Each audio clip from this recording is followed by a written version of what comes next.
America's newest and biggest liner, the United States leaves Newport News, Virginia for a trial run in the Atlantic. The designers expect the $70 million superliner will sail faster than any commercial vessel ever built. The United States, now under her own power for the first time, is to undergo 2 days of tests. She won't enter the Atlantic run until July. 990 feet from stem to stern, she weighs in at 52,000 tons, 30,000 less than... Hello everyone and welcome back to the SS United States channel where we talk about the SS United States. Today we are going to be talking about the SS United States, and if you haven't noticed, yes, I'm in a car right now, at a store right now, but I might as well, we're going to be here for a while, so I might as well thought of a video, and today's video is going to be why the SS United States was so fast. Now, I've done many videos on the SS, not many, I've done a few videos on the SS United States. I have many planned. By the time this is out, the first part of the SS United States full life will be out, and I will be discussing why it's so fast in that video. But to get more detail, this video will be, you can watch this video. So we gotta go all the way back to the 1930s and 40s.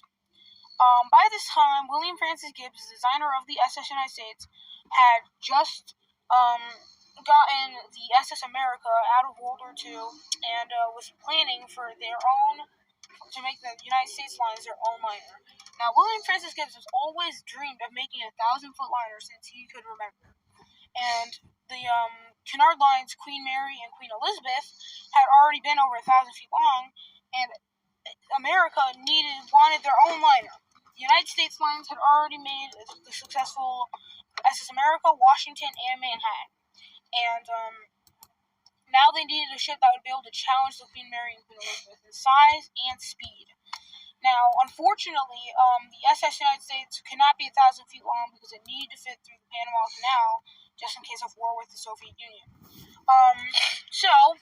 But what made it so fast was, well, it was designed with a sleek bow. The bow of the SS United States, I've talked about this in previous videos, was straight. Unlike the SS America where it curves in, it's actually, I don't have my models with me, so you just have to imagine this. But it curves in. You're not going to have to imagine this, but I'm not going to be able to tell it, as great, but it just curves in.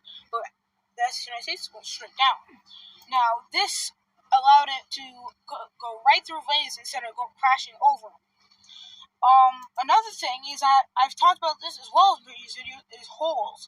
There were holes on the SS United States between decks that would make it, I said this, I messed it up in a previous couple videos where I said it would make the wind go right through it so it wouldn't be less like that, less heavy.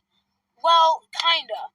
It went like that because to save weight, and so because they would cover them, and as well as decreased drag.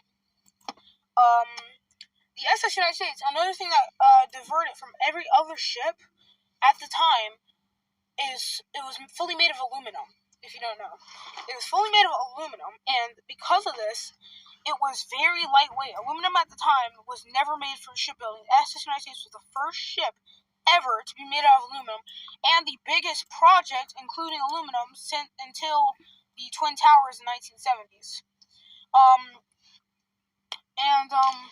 This was on every part of the ship. The railing, like on the Queen Mary, the railing would be wood, the interior would be wood. Well, no, everything. William Francis Gibbs designed it just because he had the Normandy, the SS Normandy in mind, just in case if a fire ever happened, nothing would ever burn because everything's made of aluminum. But literally everything on the ship was aluminum except for the wooden piano, ignore that by the way, the wooden piano and the some of the art that was made out of cotton, but that wasn't, that didn't really matter. But it was also, not to mention the engines, we don't know much because the government actually kept it secret for a long time, but like the engines were really powerful, and this also allowed it, to go super fast, reaching a speed altogether of 39 knots. Like I was saying, sorry about that, by the way, the camera just cut off. It does that sometimes. But So, like I was saying, because of everything, because of the engines, that the SS United States was able to reach a speed of 39 knots. Possibly, it's speculated to even be 42 nautical miles, which is way faster than the Queen Mary. To put that in perspective, the Queen Mary only did 32 knots. So it made it incredibly fast. And it was 990 feet long. It's bigger than the Titanic. It's huge.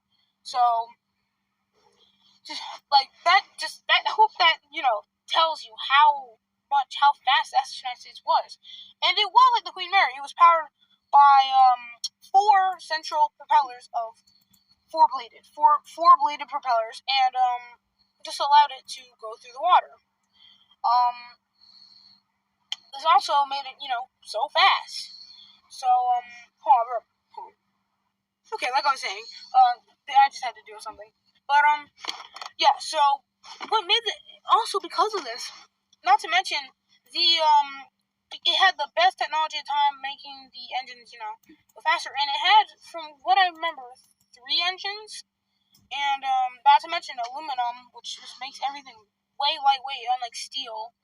But yeah, there's nothing else much to talk about the SS-17. That's why it was so fast.